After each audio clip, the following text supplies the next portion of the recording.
In this chapter, our focus is on the business cycles. Like we have experienced in the last one decade, also some expansionary years and some recessionary kind of years. So the combination of both the expansionary period as well as recessionary period is what contributes to a business cycle. So the economic growth is the typical expansionary phase. The economy going through tough times is what is a recessionary phase. And when most of the economies, most of the it's a most common phenomenon to have both the expansionary phase followed by a recessionary phase and again taking up to the expansionary phase. That entire thing is what we typically call as the business cycle.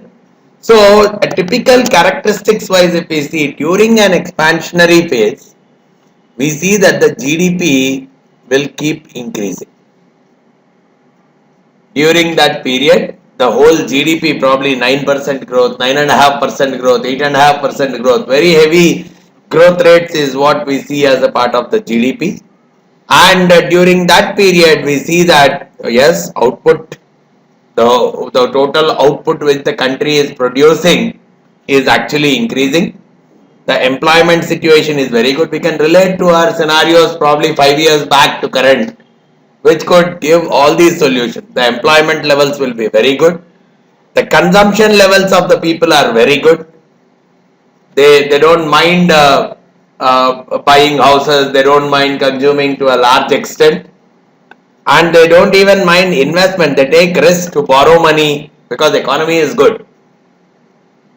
Right? Even people borrow to buy some houses or whatever it is. They don't mind investments. They don't mind consumption, and that will even because of too much of consumption, it could even result in inflation. All these things are the characteristics of a growing economy.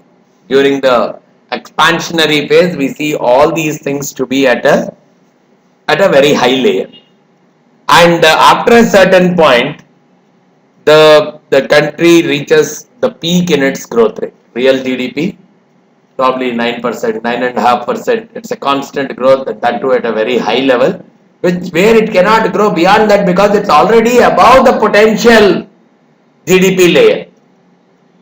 So once it reaches a peak, GDP stops increasing, and that is where we see that it starts decreasing.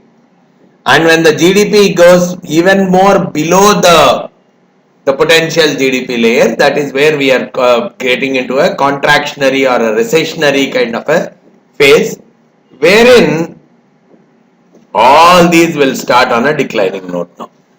The total output produced will come down. The unemployment levels will go up. Consumption, people will always be worrying about whether I should buy this or should I postpone this. Because of the future, they are having their own doubts about what would be the typical future like. So that negative thing about the future comes up. So even the investment decisions they put on hold. You see a lot of real estate ventures here, they are never getting finished. The moment the economy takes up a boom, you will definitely find that a lot of people again will start doing the investments in this. The projects will get completed much faster. The growth of the economy goes much higher. So these are some of the things which you can directly use to assess whether the economy is in a expansionary or a recessionary or a contractionary kind of a phase. So once it reaches a trough, that means it has reached the downward point altogether.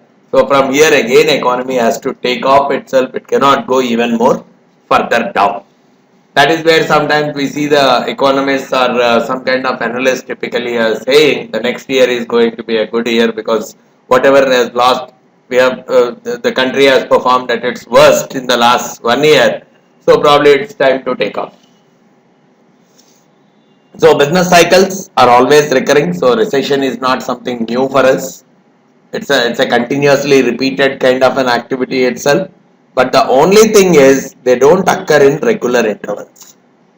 Probably in some cases it may take 20 years to from a expansion to a recession. In some cases, within 2 years, you may get a recessionary era. So it all depends on how fast the movement in the growth is occurring compared to the potential. With that equal amount of fast, there will be a kind of a drop also coming up. So they differ in strength and severity.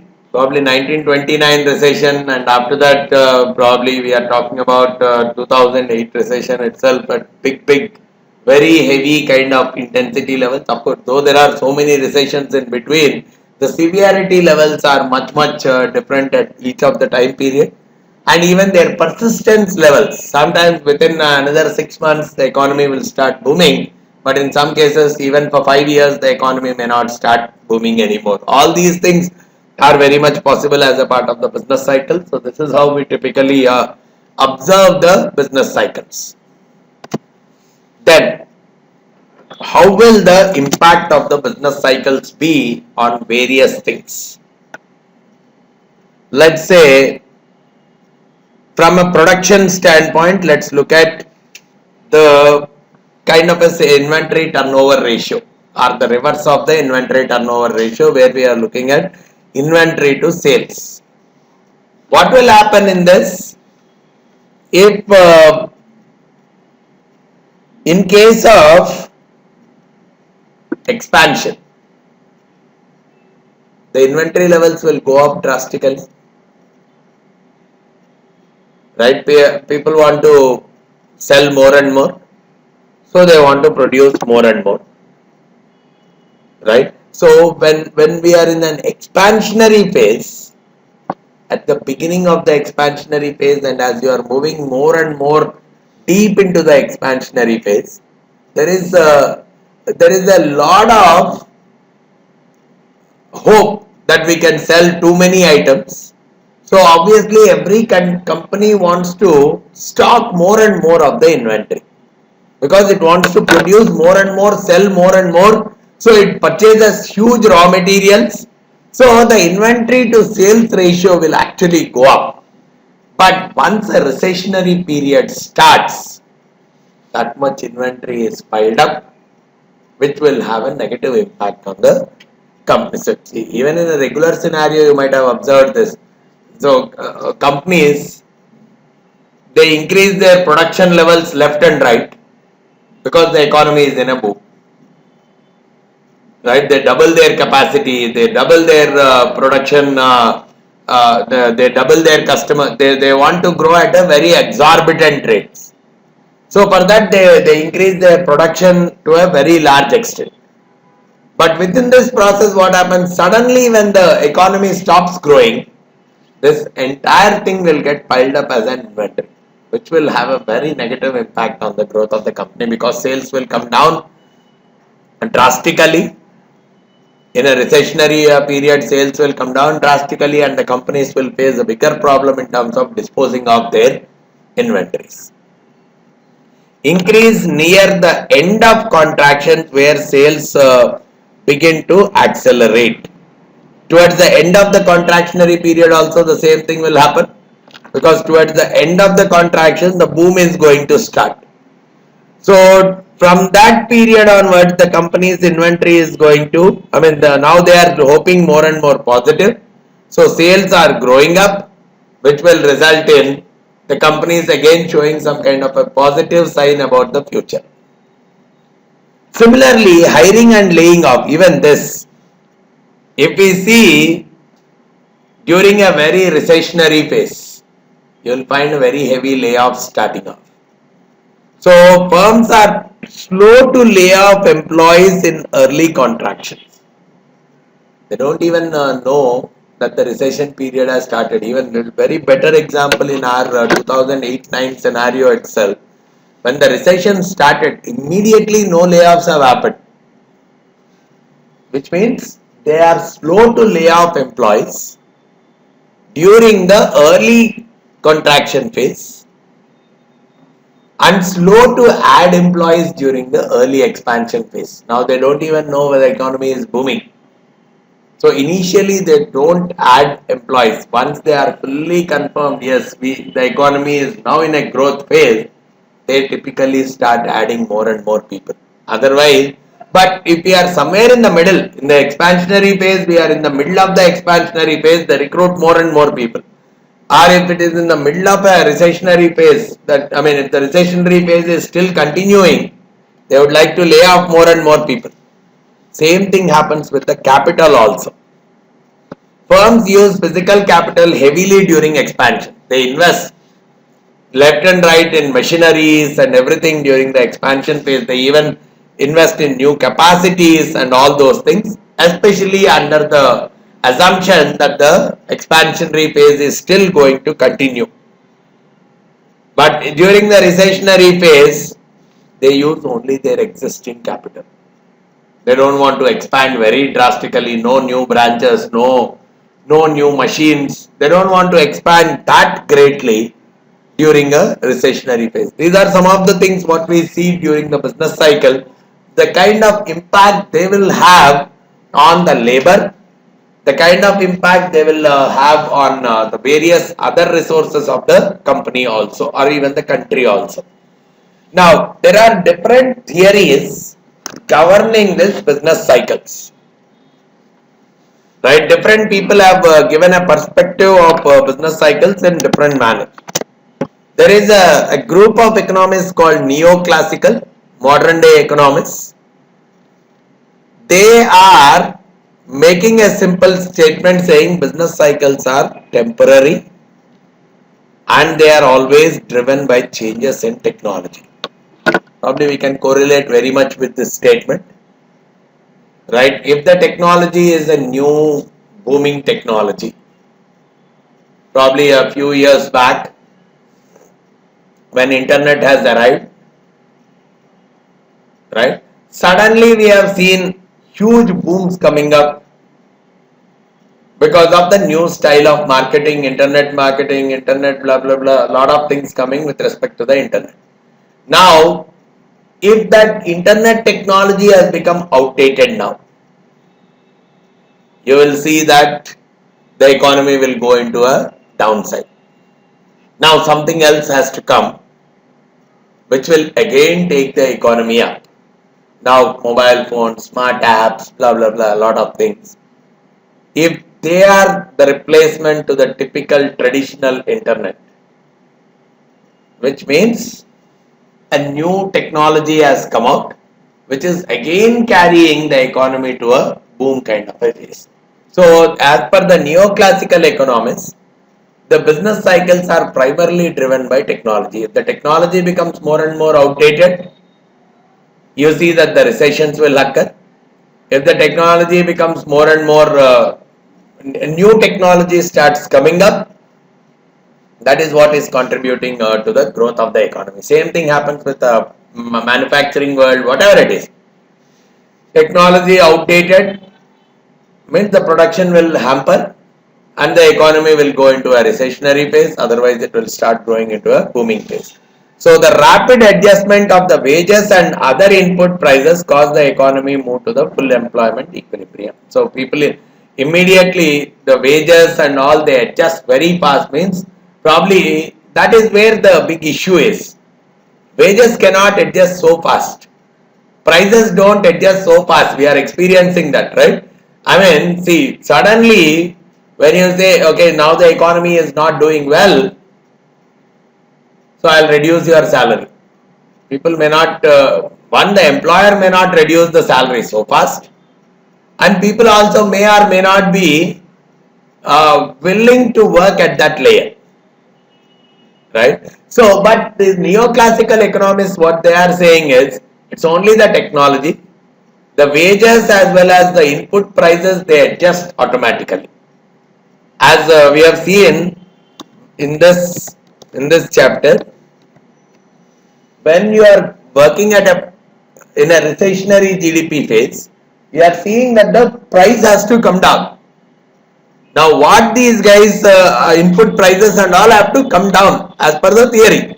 What the neoclassical guys are saying is they'll definitely come down automatically. Prices come down means even salaries have to come down.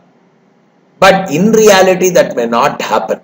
But the neoclassical theory is simply supporting that the moment we see a recessionary economy, the prices will automatically come down, the wages will automatically come down.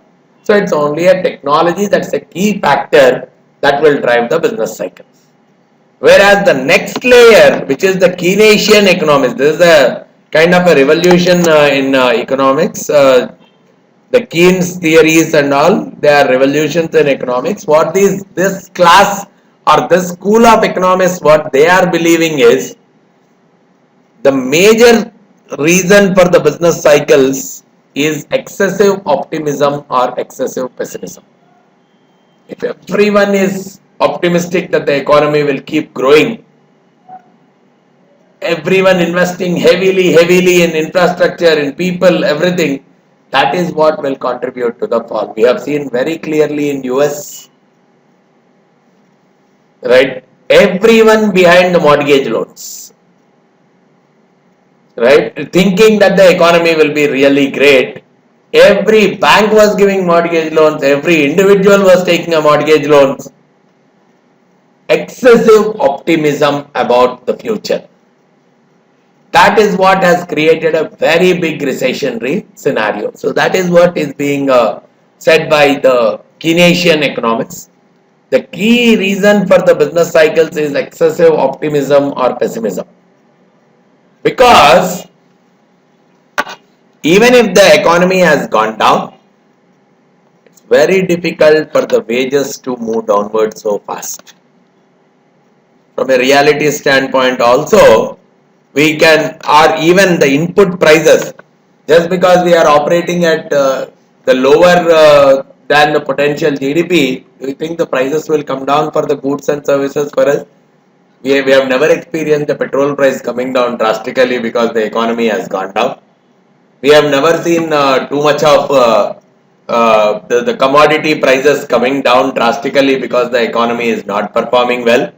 On the other side, we are seeing that their prices are still going up even if the economy is not performing to its full potential. So, from the reality standpoint, from a theoretical standpoint, yes, the prices has to come down.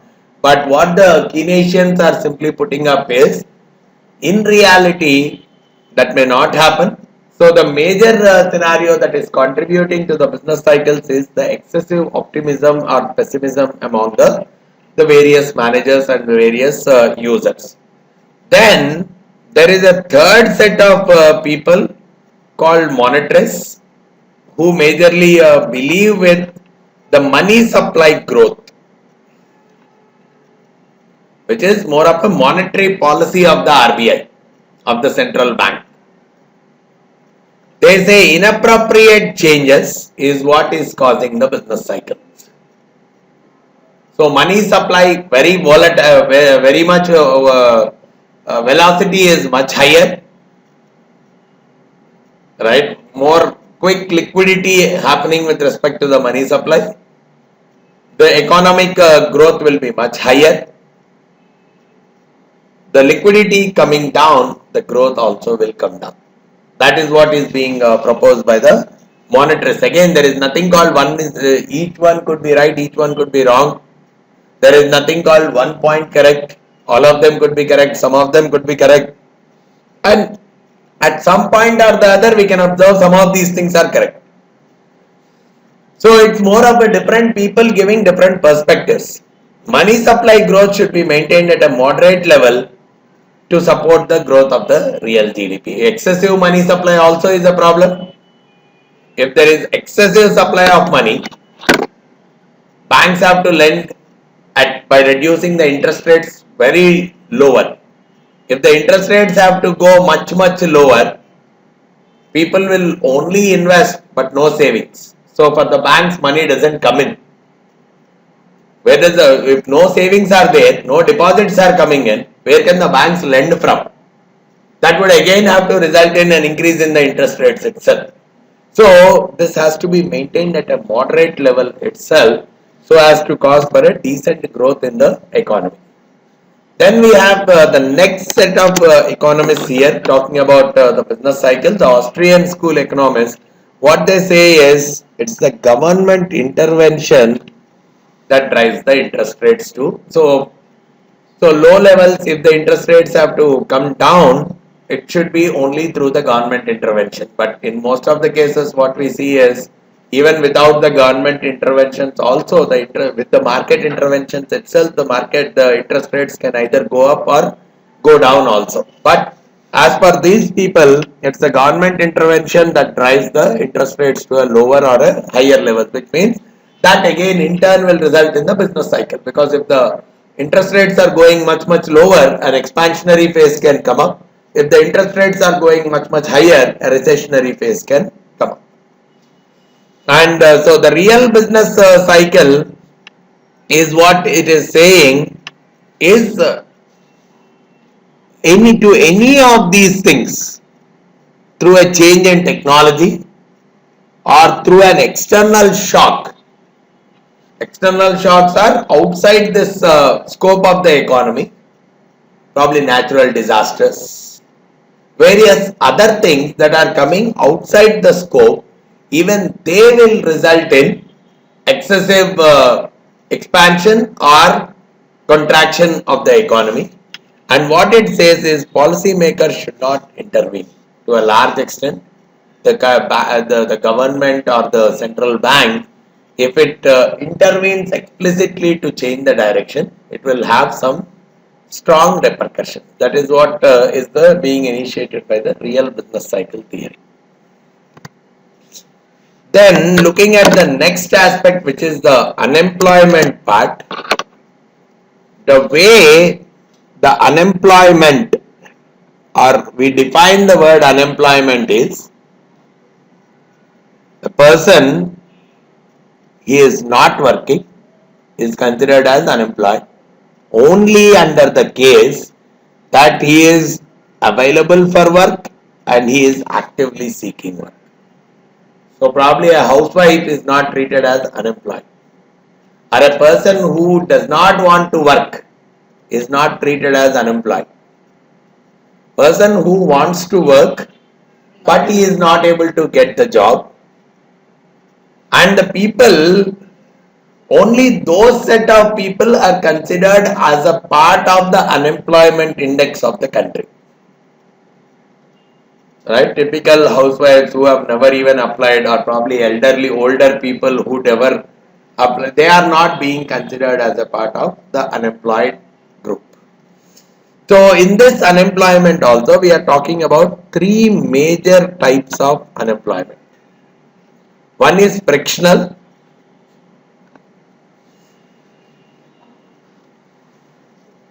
Frictional is more coming up because of time taken to find each other. Skill matching. Right, skill matching is more coming up because I have announced a position, but I am looking for the right person. So some people are not able to. I mean, in some cases, what could also happen is a person will just quit the job, saying he is in a search of a new job. See, I'll quit the job and I am searching for a new job. There is a gap. There might be a gap between these two. That part of unemployment, those set of people who have quit their existing jobs in search of new jobs but still could not get the job, that part of unemployment we put it as frictional unemployment. Means I did not go well with my existing employer, so I am searching for a new guy, for a new employer. So some portion of people will always remain at every point in time. Okay, I did not gel well with my current boss, looking for a new job. So until he gets a new job, he is unemployed. That kind of unemployment we call as frictional unemployment. Second, we have structural unemployment, which is more to do with the skill set. Right now, okay, some X technology, the person was working on that X technology only for some time. Now that X technology got outdated and some new Y has come into the market. Probably better examples like your let's say uh, a TV repair person. Earlier he was good at repairing, let's say, the traditional TVs, or even a TV designer who was more designing all the traditional TVs. But suddenly that traditional TV world has completely gone. Now that TV repairer need to understand how an LCD TV has to be repaired or how an LED TV has to be repaired. Otherwise, he is becoming unemployed. Or probably the manual paper worker versus a computer system. Probably in a typical government office, till date, let's say the person had been more used to signing files and more of that kind of a transaction. Now suddenly the government says all of us should start using computer, internet, blah blah blah. Then probably that person may not be able to have the sufficient skills to perform the new job. So he becomes unemployed because of that. So that kind of unemployment is what we are calling as a structural unemployment. Because of the lack of skills, that is where people spend on training and a lot of other things. Let's say now you are let's say now you are unemployed, saying you are looking for a job, but at the same time you are upgrading your skills, right? So that kind of unemployment that is coming up is more associated with the structural unemployment in the country. Then the final is a cyclic unemployment, which is more of a business cycle based. When the economy is in a recession, some people will lose their jobs. When the economy is in a boom, those guys will again come back to job. Especially you will find with unskilled labor a lot. Or in some cases what you see is in agricultural labor, during the monsoon season people will get the job. Once the monsoon season is over, they lose their jobs. So those kind of things are all as a part of the cycles. So all these unemployments put together is what is contributing to the unemployment rate. So whatever are the total number of people who are available for job and how many of them are not having job in any of these forms. That is what is contributing to the unemployment rate in the country. Then looking at the next dimension, which is the inflation, it is more from change in the price level from one period to the another period. If the prices decrease, we call it as disinflation. If the prices increase, we call it as inflation. The way we measure the inflation is we have a price index. Generally, we call it as consumer price index or wholesale price index. These are some of the indexes which are used to measure the inflation. The simple way we are defining it is the cost of a basket of goods and services relative to its prior period. So probably there is one numerical. Let's take this example. So basically, let's assume that a simple household requires this much quantities of this for a normal living. Household or a set of household, some X number of quantities. X items, a basket of items, and the quantities associated with each of the items. Right? So that basket, it could include food, it could include energy, it could include entertainment, all these items. A basket of goods and services, whichever are typically required, all what we see is the cost then and the cost now.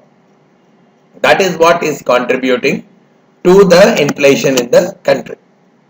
So annual percentage change in that is what is the inflation. When I say inflation is 10%, it is nothing but whatever is the basket of goods and services which have been considered for a regular human being life, those basket of goods and services compared to last year, what was the increase in the price this year?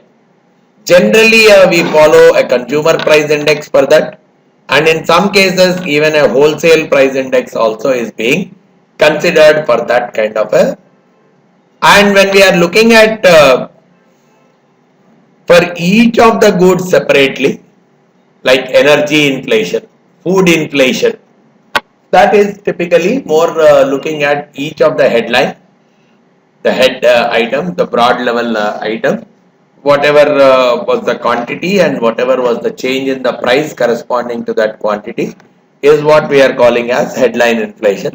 And there is another word called core inflation, wherein we remove the food and energy prices, the petrol and fuel kind of prices, gas and other fuel kind of prices, as well as the food item prices. If I remove, and whatever is the cost that is coming up, whatever is the change that is coming up, that is what we call as a core inflation, because these two are the things which change very drastically. So I want to see if I exclude these things in the other space, like say the travel, the health, other aspects, what is the level of increase in the prices? That is what we are calling as a core inflation. And the way different inflationary measures are measured is there are two types of indexes. One is called as a last pairs index. The other is called as a Pache index. It's only the calculation that is different. Here in the last pairs index, we look at actual consumption.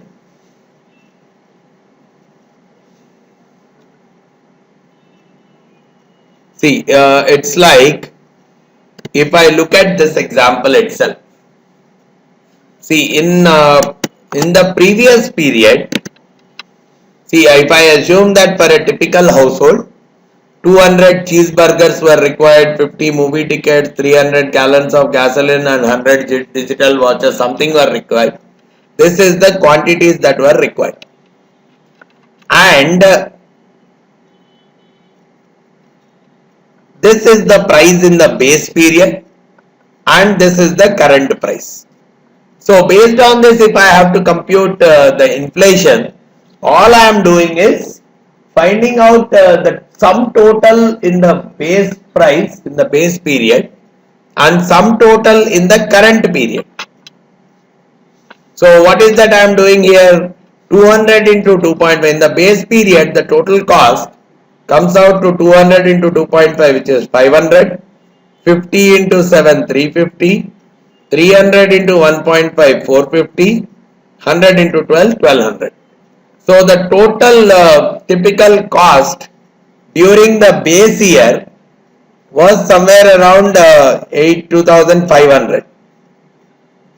Now the same, if I am looking at it in the as per the current price, 200 into 3, 600, 50 into 10, 500, 300 into 3, 900, and 100 into 9, 900. 18 plus 11, 2,900. So the inflation as per this is typically to the extent of 400 by 2,500. This is what is the way we are computing the inflation using the last pairs index. This is the last pairs index. So the consumer price index, the consumer price index here is nothing but 2,900 divided by 2,500, which is almost like 116, 1.16.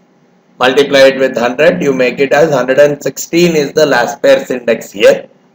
But if I am going with a Pache, in the Pache what I am doing is, I am assuming that the consumer taste also will change over the period. See, in the last pairs index, I am freezing out on the quantity. But in the Pache, I am even worried out on the quantity also. Saying, okay, people's taste might have changed. They might have reduced consumption of cheeseburgers, but they might have increased the consumption of something else. Substitutes, a lot of things may come up. So probably the lifestyle has changed. So more of movie tickets are being used now compared to digital watches, whatever it is. So now when I look at changing the quantities also to each of the periods separately and computing the inflation, we are calling it as a Pache index. So here in this case, okay, the same 2500 for the base period, but for the new period, okay, now 205 is being consumed. So basically 205 times 3, 615. This becomes 450. This becomes 885. And this becomes 945.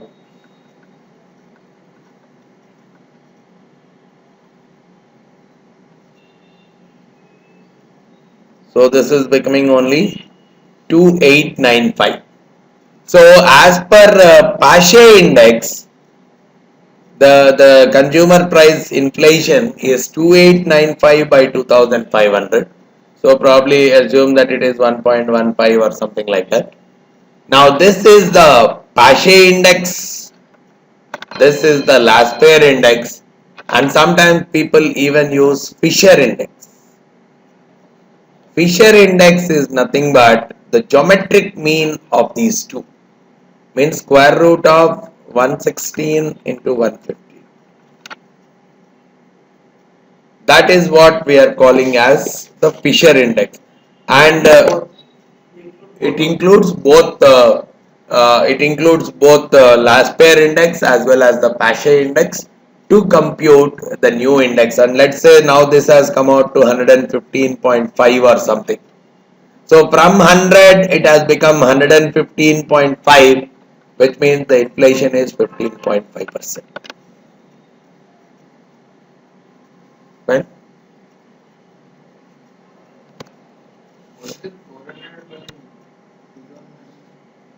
That is the inflation. This is the index. That only the gap, if I am taking, it is the inflation. The percentage. Percentage increase. And within this inflation also, there are two different types. One, the inflation could be because of the cost. The other one is because of the demand. Even at a micro level also, we can think of it. Demand is increasing. Means lot of people want to buy a particular product. Demand for a particular product is increasing. Obviously, that will push the price. An increase in demand will result in an increase in the price at a micro level. The same you take it at a macro level. More demand is increasing. For all the goods and services, if the demand is increasing, obviously it will result in increase in the price, which is nothing but it will create an inflationary economy. So temporarily the output will increase above the potential or full level employment. Now the other side is cost push. If the cost of raw materials and cost of labor, everything is going up, the production costs are increasing, so the prices have to go up. So one is due to demand, one is due to the supply also, the cost increasing, which will increase the overall input raw materials and everything. If the cost of them is increasing, obviously that would also will result in the prices going up, which is what is contributing to the inflation. And unemployment rate below which the upward pressure on wages. See, if the unemployment rate goes much lesser, right? Unemployment rate, let's say the typical unemployment rate is 5%. Every country will have some level of unemployment. Even when you say we are fully employed, it doesn't mean that there is a 100% employment. It's a natural level of unemployment that definitely exists in every country. Probably when I say 5%, because structural and frictional always exists, right? Person will quit his job to find a new job. Any country, any time that will exist. So, are probably skills, improving of the skills, that will also always exist. So, there is nothing called 100% employment level at any point. So, whenever a country says we are at full employment, it means that base level of unemployment exists. It's not more than that. Whether it is 3%, 5%, whatever it is, that base number, base level of unemployment definitely exists. Anything more than that is coming, that is what is going into a unemployment layer. Otherwise, we are calling it as a full employment layer itself. So, if the unemployment rate goes much lesser, almost everyone is employed, that is where comes the upward push on the wages. Right? So, I mean, now everyone wants a higher salary, because unemployment layers are anyhow lesser. So, if they lay me off, they don't find some other person, because some other person is already employed. So, there is no one who is willing to work for a lesser salary. See, let's say we are all fully employed, right?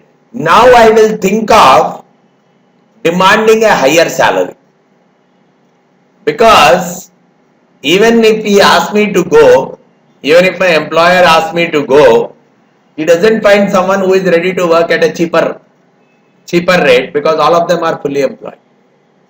So that is the scenario where the prices or the wages, there is an upward thrust on that, and again that is also resulting in an inflation. So what we are seeing is, from multiple dimensions, the inflation is either going up or going down.